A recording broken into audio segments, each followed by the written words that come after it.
innocent children around, but we're not going to do it with human means. We need to use our spiritual weapons, and God has given us the spiritual weapons, and we know that through Our Lady of Guadalupe. When at the time, whenever human sacrifice, child sacrifice was at its worst, she came to the aid of the Mexican people. And she came as a humble mother, pregnant in the image, the only image in the world where Our Lady is pregnant in, carrying the baby Jesus. And she came to the aid of the Mexican people because the bishop was praying. And when she appeared before Jan Diego, Our Lady appeared before Jan Diego, and the bishop asked for the sign, and she gave the sign.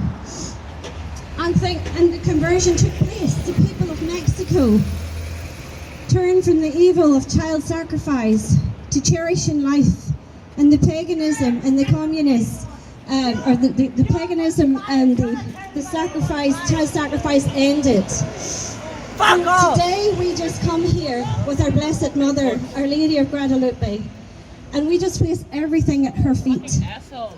And we say to our Blessed Mother today, the feast of our Blessed Mother, the Mother of the Church, that we place everything into her Immaculate Heart.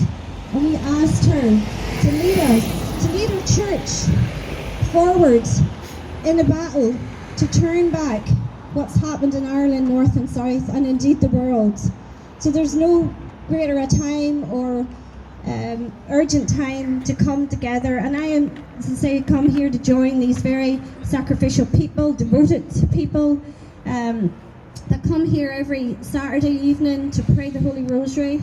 And I had no doubt that lives are being saved. And I shared a story one time before, and in fact I could share two, but I know that we're limited for time and we have a rosary to begin. But these little babies in here know you're here. And how can I tell you that unless you think I'm an absolute head case? How can I tell you that when you come out to pray outside abortion centres, outside abortion hospitals, that the little babies spiritually know you're there? I counselled a girl one time who conceived a child in rape, and she was very abortion minded, and she had booked the abortion, but she contacted our office thinking that at the beginning thinking that we were an abortion agency. I talked her into coming to meet with me, and she did, but at the same time she still was on the abortion journey.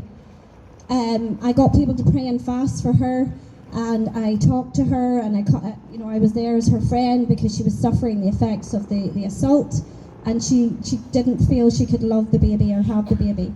Anyway, to cut a long story short, she chose life through a lot of prayer and fasting and support, and I was there for her through the pregnancy.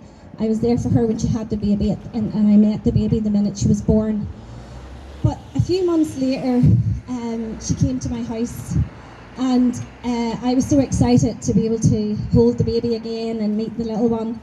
And as she came in the door, I met her. We met nearly in my hall, and I reached my arms out for the little one, and the wee baby just came straight into my arms.